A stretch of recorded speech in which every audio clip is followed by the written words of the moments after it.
ఇప్పుడు అంబటి రాంబాబు గారు phone line అందుబాటులోకి వచ్చారు. వారితో ఒకసారి మాట్లాడదాం. అంబటి రాంబాబు గారు నమస్తే అండి. నమస్కారం అండి. సో 3 రోజుల పాటు సేనతో సేన అని విశాఖ వేదికగా పవన్ కళ్యాణ్ గారు గర్జించారు. సో ఇప్పుడు త్రిశూల వ్యూహాన్ని ఆయన అమలు చేయబోతా ఉన్నారు. షణ్ముఖ వ్యూహాన్ని గతంలో అమలు చేశారు. షణ్ముఖ వ్యూహం దెబ్బకి వైసీపీ కకావికలమైంది. ఇప్పుడు త్రిశూల వ్యూహం దెబ్బకి వైసీపీ కనుమరుగు అవ్వనుందా? ఇప్పుడు ఇదే చర్చ నడుస్తుంది. ఏమంటారు రాంబాబు గారు? షణ్ముఖ వ్యూహం ఏంటో మరి ఎవరికి అర్థం కాల, వారికి అర్థమైందేమో మరి నాకు తెలియదు. నిన్న ఆయన ఏం గర్జించాడు అనేది నాకు చాలా సందేహాలు ఉన్నాయి. నేను కూడా చాలా చూశాను ఆయనది, మొత్తం టోటల్ గా ఆయన స్పీచ్ అంతా చూశాను. ఆయన గర్జించల, సమాధానాలు చెప్పుకోవడానికి ప్రయత్నం చేశారు.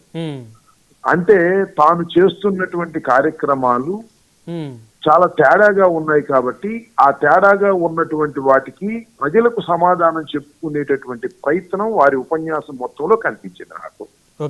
ఆ కోణం మాత్రమే కనిపించింది నాకు. అదేంటి అని అంటే ఎర్ర తువ్వాల నుంచి కాషాయ తువ్వాలంలోకి ఆయన మారటానికి ఎందుకు మారాను, ఏమిటి అనే దాని మీద సుదీర్ఘమైనటువంటి ఎక్స్ప్లెనేషన్ ప్రజలకు ఇచ్చుకునే ప్రయత్నం చేశారు. దానితో చైనా, రష్యా, కమ్యూనిస్టు కంట్రీస్, అక్కడి నుంచి క్యాపిటలిస్టిక్ గా, ప్రజాస్వామ్యబద్ధంగా, సోషలిస్టిక్ గా ఆ దేశాలన్నీ మారినప్పుడు నేను మారితే తప్పేంటి ఎర్ర కండువా నుంచి కాషాయ కండువాకి అని సపోర్ట్ చేసుకోవటం కోసం తను తాను ప్రజెంట్ చేసుకున్నటువంటి సందర్భమే నాకు అంతా కనిపిస్తుంది.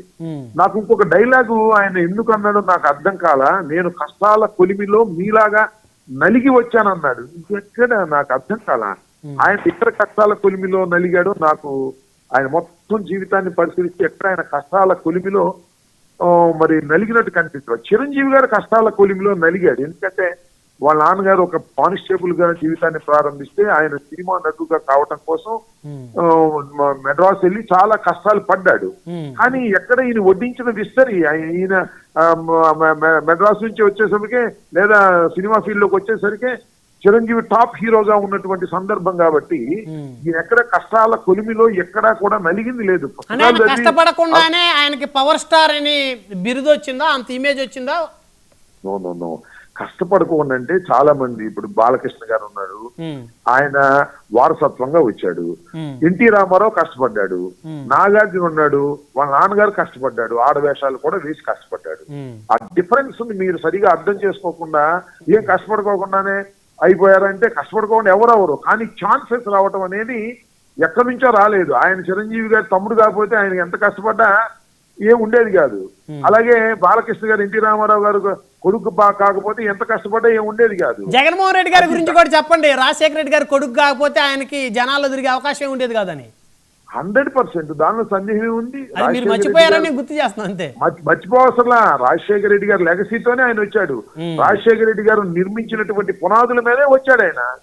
దానిలో సందేహం ఉంది. ఆయన ఏమన్నా రాజశేఖర రెడ్డి గారి కొడుకు కాకపోతే ఇవాళ జగన్మోహన్ రెడ్డి గారికి ఈ స్థాయిలో ఎందుకుంటుంది? రాజశేఖర రెడ్డి గారి వారసత్వాన్ని పట్టుకొని ఆయన వచ్చాడు. That is true. దానిలో ఇబ్బంది ఏముంది? ఆయన కష్టాల కొలిమిలో నేను నలిగాను, నేను కూలికి చేశానని ఎక్కడ చెప్పలేదు ఆయన. జగన్మోహన్ రెడ్డి గారు ముఖ్యమంత్రి నేను కష్టాల కొలిమిలో నేను నలిగానని ఎక్కడ చెప్పాడా? లేకపోతే బాలకృష్ణ నేను కష్టాల కొలిమిలో నలిగానని చెప్పాడా? లేకపోతే ఈ నాగార్జున ఉన్న కష్టాల కొలిమిలో నలిగానని చెప్తున్నాడా? నాకు అర్థం కాల. కష్టాల కొలిమిలో నలగటం అంటే ఏమిటి సార్? అది కమ్యూనిస్ట్ డైలాగ్ ఎక్కడో పుస్తకంలో చదివాడు ఆయన.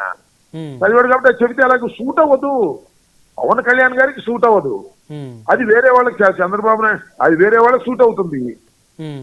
అర్థం కాదు. ఈయన చంద్రబాబు కూడా సూట్ అవుతుంది. ఎందుకంటే చంద్రబాబు 2 ఎకరాల నుంచి వచ్చాడు. ఆయన కష్టాల నుంచి వచ్చాడు. తర్వాత వెన్నుపోటు పొడిచి వచ్చాడు, ఏమొచ్చాడు, దట్ ఇస్ డిఫరెంట్ మ్యాటర్. వడ్డించిన విస్తరి పవన్ కళ్యాణ్ గారికి రాజకీయాలు, అది వాస్తవం. ఆయన సక్సెస్ అయ్యాడంటే దట్ ఇస్ డిఫరెంట్ మ్యాటర్. ఇప్పుడు పవన్ కళ్యాణ్ గారు సక్సెస్ అయ్యారా కాలేదా మీ దృష్టిలో? నేను ఒక విషయం, దానికి విభిన్నమైనటువంటి కోణాల నుంచి పరిశీలించాలి దేన్నైనా సరే. పవన్ కళ్యాణ్ గారు సక్సెస్ అయ్యారంటే 100% స్ట్రైక్ రేట్ తో సక్సెస్ అయ్యారని ఆయనే చెప్తున్నాడు. ప్రపంచంలో ఎవ్వరూ చేయనటువంటి అద్భుతం. ఎలా వచ్చింది? అది సొంతంగా వచ్చిందా, 2 పార్టీలు కలిస్తే వచ్చిందా? ఇవన్నీ కూడా ఆలోచించుకోవాలి. నేను కష్టపడ్డాను, నేను అందరికన్నా గొప్ప అని ఆయన చెప్పకూడదు. మీరు నేను చెప్పాలా?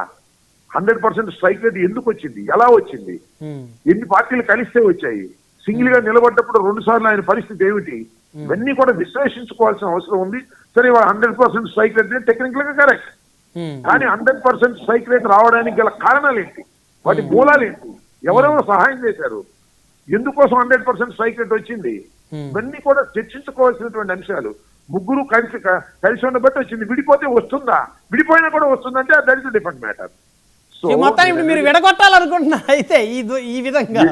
ఇదిగో బ్రహ్మనాయుడు గారు, నేను ఒక మాట చెబుతున్నా, ఎవ్వరు విడగొట్టాలనుకున్నా కూడా వాళ్ళు విడిపోరు, అది నాకు తెలుసు. పవన్ కళ్యాణ్, చంద్రబాబు, బీజేపీ విడిపోరు. కారణం ఏంటంటే జగన్మోహన్ రెడ్డి వాళ్ళు విడిపోయిన రోజునే జగన్మోహన్ రెడ్డి గెలుస్తాడని ప్రజలకు అర్థమైపోద్ది. కాబట్టి జగన్మోహన్ రెడ్డి గెలవడు అని చెప్పేందుకు వాళ్ళు కలిసికట్టుగా ఉండాలనుకుంటున్నారు. ఉండమంటున్నాను, నేను కాదని కూడా నేనేమంటలా. అయినా కూడా ఈసారి ఆ కూటమి ఫెయిల్ అవుతుందని నేను కోరుకుంటున్నా, ప్రజల మధ్యన నమ్ముతున్నా. ఎందుకంటే మీరు మొన్న ఎన్నికల ముందు కూడా అదే చెప్పారు సార్, కూటమి ఫెయిల్ అవుతుందని. సరే, దానికి చెప్పిన మాట నిజమే, కాదని అవడం లేదు. దాన్ని మా నిర్ణయమా, మా విశ్లేషణ కరెక్ట్ కాలేదు. ఇవాళ నేను ఎందుకు చెప్తున్నా అంటే యాంటీ ఎస్టాబ్లిష్మెంట్ అనేది ఉంటుంది, ప్రభుత్వ వ్యతిరేకత ఉంటది. ఆ ప్రభుత్వ వ్యతిరేకత అనేది పెరిగిన తర్వాత ఎన్ని కోటరైనా పగిలిపోతాయి. ఇది చరిత్ర చెప్పినటువంటి సత్యం. ఎన్నికల్లో ఇవన్నీ రుజువైనటువంటి విషయాలు. యాంటీ ఎస్టాబ్లిష్మెంట్ పెరగటం ప్రారంభమైందనేది నేను చాలా స్పష్టంగా చెప్పదలుచుకున్నాను. కొద్దిగా ఎవరైనా కరెక్ట్ గా దృష్టి పెట్టి చూస్తే యాంటీ ఎస్టాబ్లిష్మెంట్ ఎంత భయంకరంగా పెరిగిందో మీకు అర్థమవుతుంది. లేకపోతే పులివెందుల్లోనూ ఒంటిమెట్టలోనూ పోలీసులు ఓట్లు వేసి గెలిపించవలసిన దుస్థితి వచ్చిందంటే ఎంత యాంటీ ఎస్టాబ్లిష్మెంట్ పెరిగింది. దీన్ని బట్టి అర్థమైపోతుంది కదా, మనుషుల మస్తిష్కానికి అర్థమైపోతుంది. వాళ్ళు కలిసి ఉన్నా కలిసి లేకపోయినా ఒకటే ఎఫెక్ట్, దానిలో ఏ విధమైన సందేహం లేదు. ఆ కూటమి విడిపోవాలని, కూటమి నాశనం కావాలని మేము కోరుకున్నా అయ్యేది కాదు, సచ్చేది కాదు. ఆ కూటమి కలిసే ఉంటది. పవన్ కళ్యాణ్ గారు, చంద్రబాబు నాయుడు గారు ఇద్దరు కలిసికట్టుగానే ఉంటారు. అది పదే ఆయన చెబుతున్న దాన్ని బట్టి అర్థమవుతుంది. ఉండమనండి. వాళ్ళు కలిసి ఉంటే నేను మనవి చేస్తుంది, నేను విశ్లేషణ చేస్తుంది గ్రౌండ్ లెవెల్లో ఉండేదంటే, చంద్రబాబు, పవన్ కళ్యాణ్ గారు కలిసి ఉంటే ఒక నియోజకవర్గంలో తెలుగుదేశం వాళ్ళు, జనసేన వాళ్ళు అంతే రేషియోలో కలిసి ఉండగలుగుతారా అనేది ఇక్కడ ప్రశ్న. ఇక్కడ తినేస్తున్నారు వైసీపీ అక్కడ ఉంచదు కావాలని. అది పొరపాటు సార్, అది చాలా పొరపాటు. ఎందుకంటే ఇవాళ చాలా చోట్ల నేను మీకు చెప్తే, మీకు ఒక విషయం చెప్పనా, ఏమనుకోకపోతే ప్లీజ్ చెప్పండి. గుంటూరు ఉంది కదా. అవును సార్, అవును. గుంటూరులో మేయర్ ఎవరు? ఇప్పుడు కోవెలమూడి నాని గారు. వైసీపీ గెలిచిందా లేదా? అవును, ఇంతకుముందు వైసీపీ గెలిచింది కదా. ఆయన వైసీపీ కదా మేయర్. వైసీపీ గెలిచింది కదా. 2 డిప్యూటీ మేయర్ మేము గెలుచుకున్నాం కదా. అవును. కోవెలమూడి రవీంద్ర ఇవాళ మా ఏదో కారణాలు ఏమైనప్పటికీ మా మేయర్ నుంచి దించేశారు కదా, దించేసి ఆయన అయ్యాడు కదా. అవును. జనసేన కూడా దించేసి ఇంకో మేయర్ని పెట్టుకోవచ్చు కదా, డిప్యూటీ మేయర్. ఎందుకు ఇవ్వలేకపోయారు? ఎందుకు ప్రయత్నం చేయలేదు?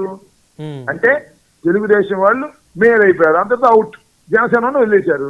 ఇది జనసేన గుండెల్లో మండుతున్నటువంటి అంశం. పవన్ కళ్యాణ్ గారికి అనవసరం.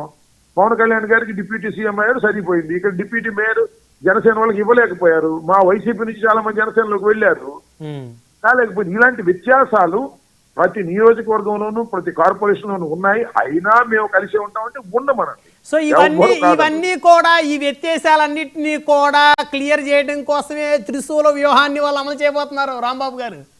షణ్ముఖ వ్యూహం, త్రిశూల వ్యూహం ఏంది ఆయనకే అర్థమై ఉండదు. మీకు అర్థమైంది త్రిశూల వ్యూహం అంటే ఏందండి? అన్ని త్రిశూల వ్యూహాలు ఏమన్నా యుద్ధాలు, ఇవన్నీ కూడా మీరు గుర్తుపెట్టుకోండి. పవన్ కళ్యాణ్ గారు ఆయన స్టార్టింగ్ లో లెఫ్ట్ భావాలకి ప్రభావితమయ్యాడు. లెఫ్ట్ భావాల నుంచి ఆయన వయసు పెరుగుతున్న పొందికి రైట్ భావాలకు రావటమే కాకుండా ఒక భక్తి భావంలోకి వచ్చేస్తున్నాడు.